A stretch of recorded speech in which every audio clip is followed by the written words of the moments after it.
Have you ever read something in the Bible that made you stop, reread, and whisper to yourself, wait, did I read that right? What if I told you there's a passage buried in the Psalms that speaks of God standing among other gods? Yes, other gods, not idols, not metaphors, but divine beings summoned before the God of all creation, standing in judgment.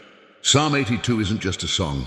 It's a courtroom scene in heaven. It's where God calls out corruption, not on earth, but among the gods themselves. What are these beings? Are they angels, demons? Are they ancient rulers, celestial kings? Are we somehow connected to them? And why is God angry? This psalm doesn't just invite us to read, it dares us to understand. And once you do, you'll never see spiritual warfare the same way again. So get comfortable, because we're going deep into the unseen world, into the divine council, into God's own throne room. And what he says there will shake your soul. But first, if you love diving into hidden, mysterious, and deeply spiritual corners of the Bible, then you're in the right place. This is Bible Mysteries, where we don't just read scripture, we uncover it. Let's be honest, most people have never heard a sermon on Psalm 82. It's not one of the go-to psalms people quote when they need comfort or encouragement. But this short 8-verse chapter might be one of the most controversial and revealing passages in the entire Bible. Let's read it together slowly, carefully. God has taken his place in the divine council. In the midst of the gods, he holds judgment. Psalm 82:1 ESV. Let's pause right there. God in the divine council. What does that even mean? This isn't metaphor. The Hebrew word used for God here is Elohim. And interestingly, the same word is used for gods. In the second half of the verse, Elohim has taken his place in the council of El. In the midst of the Elohim, he holds judgment. Wait, Elohim standing in the midst of Elohim. This is not polytheism. The Bible doesn't teach multiple ultimate gods. But what it does describe here is something bigger than we usually imagine. God the Most High is not alone in the spiritual world. He rules over a heavenly court, a divine assembly of other spiritual beings. Think about that. God doesn't need counselors. He doesn't need help. But he chooses to govern the cosmos with a divine administration. This concept appears other places too. In Job 1, Satan walks among the sons of God who present themselves before the Lord. In 1 Kings 22, the prophet Micaiah sees a vision of God on his throne, surrounded by spirits deliberating over Ahab's fate. In Daniel 7, the Ancient of Days is seated with thousands upon thousands ministering before him. So what is Psalm 82 showing us? It's the day the King of Heaven calls a meeting. And it's not just any meeting. It's a trial, a judgment. God is holding court and the gods are in trouble. We have to ask, who are these gods? What did they do? And what is God about to say to them? Stick with me, because what comes next is where everything shifts. Let's revisit that first verse again. God stands in the divine council. In the midst of the gods, he holds judgment. So let's ask the big question directly. Who are these gods? Now first, let's be crystal clear. These are not idols. They're not statues made by human hands, and they're definitely not imaginary. The Hebrew word used for gods is Elohim. And here's where it gets interesting. Elohim doesn't mean God like we think it does. In our modern language, God, capital G, usually refers to one all-powerful, all-knowing creator. But in ancient Hebrew, Elohim was a category title, not a name. It referred to any being that lived in the spiritual realm. So that includes Yahweh, the Most High God, the Elohim of Elohim, angels, spirits of the dead, demons, and yes, members of the divine council. So when Psalm 82 says God is standing among the gods, it means he's standing among other spiritual beings, those he appointed to roles of governance, judgment, and watchfulness over the nations. This might sound strange, but the Bible hints at it in several places. Deuteronomy 32, the nations were divided among the gods. Look at this powerful verse. When the Most High gave to the nations their inheritance, when he divided mankind, he fixed the borders of the peoples according to the number of the sons of God. Deuteronomy 32:8 ESV. This refers to the Tower of Babel moment when humanity tried to unite and build a name for themselves, and God scattered them across the earth. But here's the twist. When he scattered them, he assigned divine beings to oversee the newly formed nations. It's like God said, fine, if you won't worship me, then I'll put you under the rule of lesser beings. But I will reserve one nation for myself, Israel. And so the nations were divided, each under a spiritual authority, members of the divine council. They were supposed to watch, guide, protect, and report back to God. But they didn't. Instead, they rebelled. They twisted justice. They craved worship. They influenced kings. They set themselves up as false gods. This isn't myth, it's cosmic rebellion. And that rebellion is exactly what brings us back to Psalm 82. Because now the judge has had enough. The gavel is coming down. Let's go straight to the core of Psalm 82.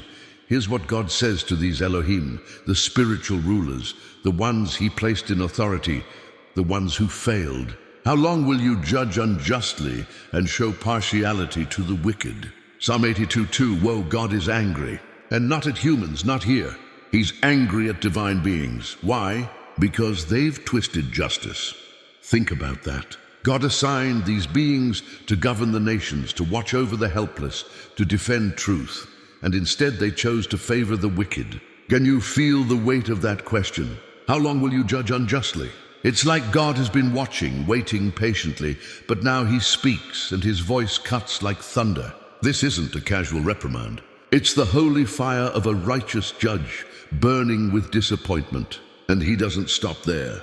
Give justice to the weak and the fatherless. Maintain the right of the afflicted and the destitute. Rescue the weak and the needy. Deliver them from the hand of the wicked. Psalm 82:3-4. Do you see his heart? God's not just concerned with divine failure. He's defending the broken. He's saying, you were supposed to protect the weak. You were supposed to stop evil, not enable it. You were supposed to reflect me, and you didn't. That hits hard, doesn't it? And here's the deeper truth. This isn't just a supernatural reprimand. It's a reminder that God has always cared about justice. Even from the highest realms, his heart has always bent toward the orphan, the widow, the outcast. So when his appointed rulers, spiritual or human, turn their backs on the vulnerable, he calls them out. Now we come to the breaking point, the divine verdict. They have neither knowledge nor understanding. They walk about in darkness. All the foundations of the earth are shaken. Psalm 82:5. This is chilling. God is saying they're blind, they're foolish. They've corrupted the system so badly that the very foundations of the world are trembling. Do you feel that when spiritual rulers fail, it doesn't just affect the heavens, it affects earth itself? Corrupt leadership, spiritual or political, always sends shockwaves into the lives of the innocent. But then comes the line that changes everything. I said, you are gods, sons of the Most High, all of you. Nevertheless, like men, you shall die and fall like any prince. Psalm 82:6-7. Let's pause. This is huge. God reminds them, yes, you are Elohim. You were made sons of the Most High. I gave you power. I gave you a throne, but now you will die like mortals. You will fall like any earthly ruler. This is cosmic demotion. It's like he's saying, you thought you were untouchable, but now you'll be stripped of your glory. You'll fall just like those you oppressed. This is not just divine judgment. It's a prophecy. These rebellious spiritual rulers, once part of God's heavenly staff, are being cast down. And many scholars believe this ties into future judgment, where rebellious powers and principalities will be cast out forever. Let's go back one last time to Psalm 82. We've walked through the mysterious opening scene, God standing in the midst of other gods. We've learned who those gods are. Spiritual beings, part of his divine counsel once entrusted with the nations. We've heard the trial, his holy fury, as he rebukes their injustice. And we've witnessed the verdict. You were gods, but now you'll fall like mortals. But now in the psalm ends with a cry, a desperate, bold, beautiful cry. Arise, O God, judge the earth, for you shall inherit all the nations. Psalm 82:8, let those words sink in. Arise, O God. It's a plea for God to take back the nations, to reclaim what was once handed over to corrupted powers. It's the cry of the broken, of the oppressed, of the ones longing for justice that lasts. And it's more than poetry, it's prophecy. Because hundreds of years after this psalm was written, something happened. God did rise. God did come, but not as fire, not with armies. He came as a man, a carpenter, a teacher, a sacrifice. The Word became flesh and dwelt among us. John 1:14. And when Jesus walked the earth, he didn't just heal bodies. He didn't just forgive sins. He began to confront the very spiritual forces Psalm 82 talked about. Every time he cast out a demon, every time he rebuked a principality, every time he said, "The kingdom of God is at hand," he was taking back what was stolen. He was reclaiming the nations. And then he died on a Roman cross. It looked like defeat, but 3 days later God rose. The cry of Psalm 82, "Arise, O God," where it was answered at the resurrection. Jesus stepped out of the tomb with all authority in heaven and on earth. And what did he say? "Go therefore and make disciples of all nations." Matthew 28:19. There it is again, the nations. Psalm 82 ends with a cry, God, "The nations have fallen into darkness. Rise and reclaim them." And Jesus says, "I have. Now go bring them home." This isn't just theology. This is reality. Right now, we live between two worlds. The fallout of the divine rebellion and the reign of the risen king, the corrupt powers. They're still active. We see it in war, injustice, cruelty, greed, oppression. But we also see something else rising. The kingdom. Every time you forgive instead of hate. Every time you love the least and lift up the broken. Every time you pray, proclaim truth, and live like Jesus. You are joining heaven's rebellion against darkness. You're part of the answer to Psalm 82, because the final words of the psalm aren't about the gods. They're about God. Arise, O God, and he did, and he is, and he will. If this opened your eyes even a little, like the video, subscribe to the channel and hit that bell icon so you don't miss the next mystery.